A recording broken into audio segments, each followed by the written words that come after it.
दोस्तों, मेरा नाम अर्जुन है और मैं गांव का रहने वाला हूं। मेरी शुरुआती पढ़ाई गांव से कुछ दूर स्थित एक सरकारी स्कूल में हुई। स्कूल तक पहुंचने के लिए मुझे रोज कई किलोमीटर तक पैदल चलना पड़ता था, लेकिन पढ़ाई का जुनून इतना था कि ये मुश्किलें कभी आड़े नहीं आईं। मैं पढ़ाई में तेज था और हमेशा कुछ नया सीखने की कोशिश करता था। स्कूल की पढ़ाई खत्म होने के बाद मैंने कॉलेज जाने का फैसला किया। गांव से निकलकर एक नए माहौल में आना मेरे लिए किसी सपने जैसा था। जैसे ही मैंने अपने स्कूल की पढ़ाई पूरी की और कॉलेज में दाखिला लिया, मेरी दुनिया जैसे एक नए रंग में रंग गई। गांव से निकलकर कॉलेज की चहल पहल वाली जिंदगी में कदम रखना मेरे लिए एक अनोखा अनुभव था। यहाँ का माहौल बिल्कुल अलग था। नई जगह, नए लोग और पढ़ाई का एक नया तरीका। हर तरफ एक अजीब सी उत्सुकता थी, मानो जिंदगी एक नए मोड़ पर आ गई हो। स्कूल की सीमित दुनिया से निकलकर अब मैं एक ऐसे मंच पर था जहां खुद को साबित करने और अपनी पहचान बनाने का मौका था। जब मैंने कॉलेज में कदम रखा था तो सब कुछ नया नया सा लग रहा था। स्कूल के दोस्तों से बिछड़ने का दुख था, लेकिन नए माहौल में कुछ अलग करने का जुनून भी था। शुरू में क्लास में ज्यादा किसी से बात नहीं होती थी, लेकिन फिर एक ऐसा मोड़ आया जिसने मेरी जिंदगी में दो खास लोगों को जोड़ दिया, रोहन और मोहित। रोहन से मेरी मुलाकात लाइब्रेरी में हुई थी। वो पढ़ाई में तेज और काफी समझदार इंसान था। पहले दिन जब मैंने उससे कोई किताब मांगी तो उसने बिना कोई सवाल किए किताब मेरी तरफ बढ़ा दी। बस वहीं से हमारी बातचीत शुरू हुई और धीरे धीरे दोस्ती में बदल गई। वो बहुत सुलझा हुआ और शांत स्वभाव का था। अगर कभी कोई परेशानी होती तो वो हमेशा सोच समझकर सही सलाह देता। मोहित से दोस्ती बिल्कुल अलग अंदाज में हुई थी। कैंटीन में एक दिन मैं अकेले बैठा था, तभी वो अपने बेफिक्र अंदाज में आया और बोला, भाई अकेले अकेले खाना ठीक नहीं, मुझे अपना दोस्त बनाओ, साथ मिलकर खाते हैं। मैं उसकी ये बात सुनकर हंस पड़ा और वहीं से हमारी दोस्ती की शुरुआत हो गई। मोहित बिंदास और मस्त मौला इंसान था। उसके लिए जिंदगी सिर्फ एंजॉय करने के लिए बनी थी। उसे घूमना फिरना बहुत पसंद था और उसका कहना था, जिंदगी को मजे से जीना चाहिए, कब क्या हो जाए कौन जानता है। धीरे धीरे हम तीनों की दोस्ती इतनी गहरी हो गई कि अब बिना एक दूसरे के दिन पूरा नहीं होता था। क्लास खत्म होते ही कैंटीन में मिलना, कॉलेज के बाद बाइक से कहीं निकल जाना और वीकेंड पर कोई नई जगह एक्सप्लोर करना, ये सब हमारी दिनचर्या का हिस्सा बन गया था।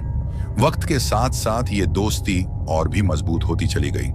कॉलेज के 2 साल कब बीत गए पता ही नहीं चला।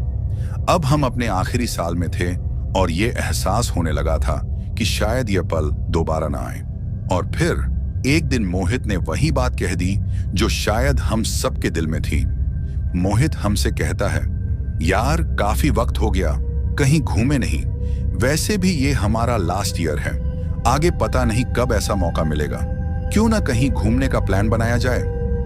मोहित की बात सुनकर मैं उससे कहता हूं, मोहित मेरे मन की बात बोल दी यार तूने।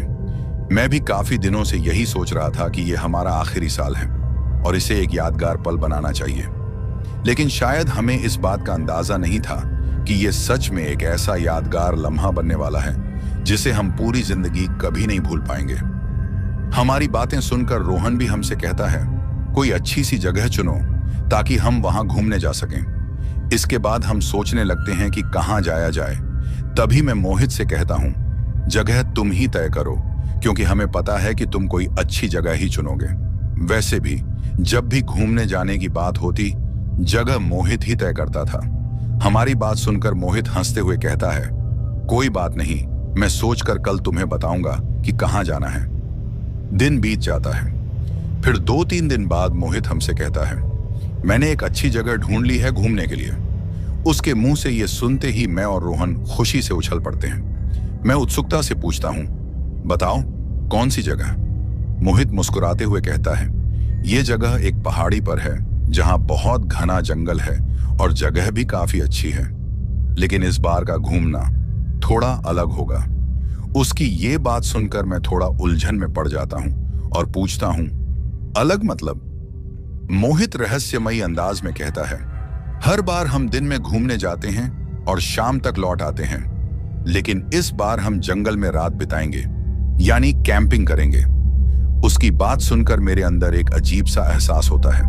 हमने पहले कभी भी रात में कैंपिंग नहीं की थी। जब भी घूमने जाते थे तो दिन में ही जाकर शाम तक लौट आते थे। मोहित की ये बात सुनकर रोहन फौरन कहता है, यार, एक तो तुम जंगल में जाने के लिए कह रहे हो, ऊपर से रात में रुकने की बात कर रहे हो।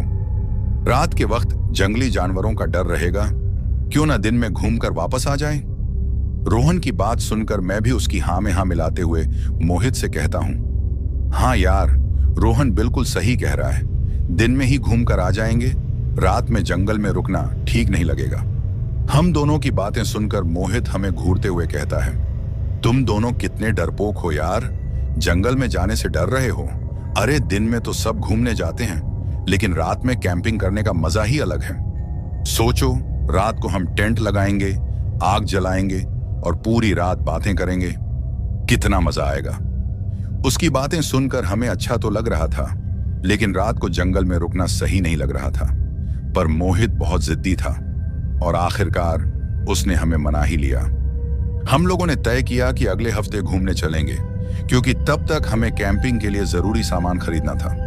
टेंट, खाने पीने की चीजें और दूसरी कई आवश्यक वस्तुएं हमारी सूची में थीं। समय तेजी से बीतता गया और देखते ही देखते वो दिन आ पहुंचा जब हमें निकलना था। मैं और मोहित पहले ही तैयार होकर रोहन का इंतजार कर रहे थे, क्योंकि गाड़ी रोहन की थी, मगर अब तक वो नहीं पहुंचा था।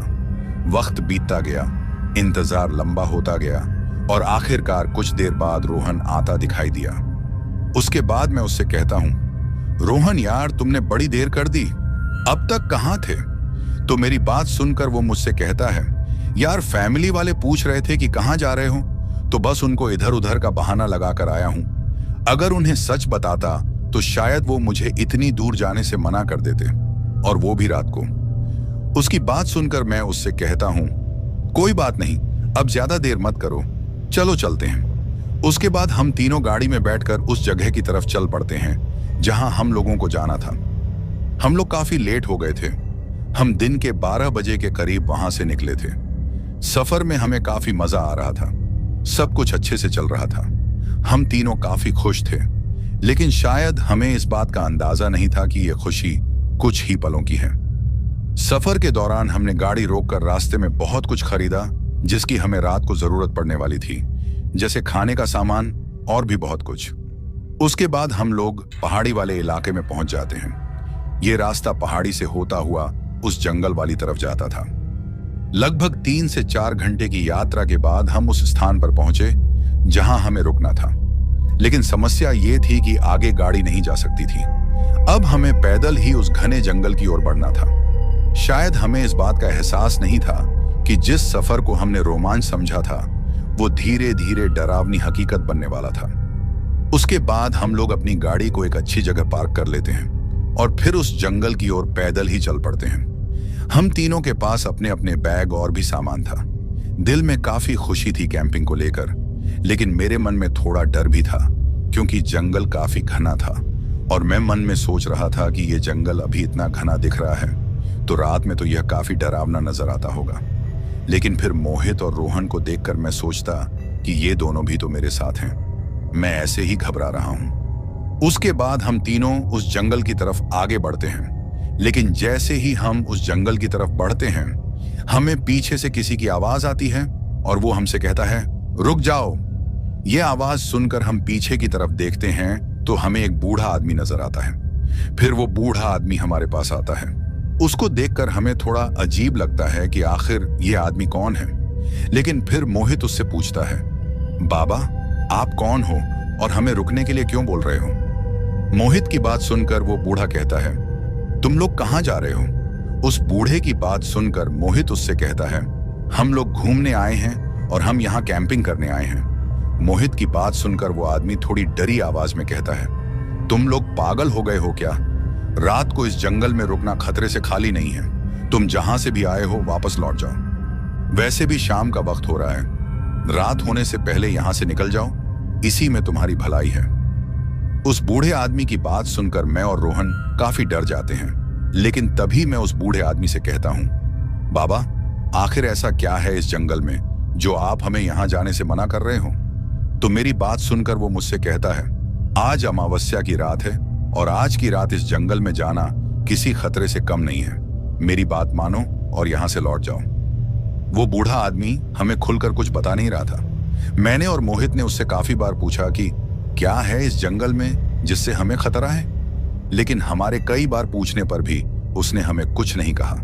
बस वो सिर्फ यही कह रहा था कि यहां से चले जाओ। उसके काफी बार ऐसा कहने पर मैं और रोहन मोहित से कहते हैं, मोहित हमें कुछ ठीक नहीं लग रहा, चल वापस चलते हैं यार। तो हमारी बात सुनकर वो हमसे कहता है, ये बूढ़ा पागल हो गया है, कुछ भी बोल रहा है। अगर ये जंगल इतना खतरनाक है तो ये बूढ़ा यहां क्या कर रहा है। मोहित की बात सुनकर मैं उस बूढ़े आदमी के पास जाता हूं और उससे पूछता हूं, बाबा हम तो वापस चले जाएंगे, लेकिन आप यहां क्या कर रहे हो। तो मेरी बात सुनकर वो बूढ़ा आदमी मुझसे कहता है, मेरा गांव यहीं से थोड़ी दूर है और मैं यहां लकड़ी लेने आया था। तुम्हारी गाड़ी की आवाज सुनकर यहां आया था। और वो मुझसे ये भी कहता है, कुछ वक्त पहले भी तुम्हारी तरह कुछ लोग यहां घूमने आए थे और वो भी इस जंगल में गए थे, लेकिन आज तक वो वापस नहीं आए। मैंने उस वक्त भी उन लोगों को बहुत समझाया था, लेकिन उन्होंने मेरी बात नहीं मानी और वो इस जंगल में चले गए। आज तक उनका पता नहीं चल पाया है। और वो मुझसे ये भी कहता है, देखो बेटा तुम समझदार लगते हो, अपने दोस्तों को समझाकर इन्हें यहां से वापस ले जाओ। रात के लिए इस जंगल में जाना ठीक नहीं है, और वो भी अमावस्या की रात को।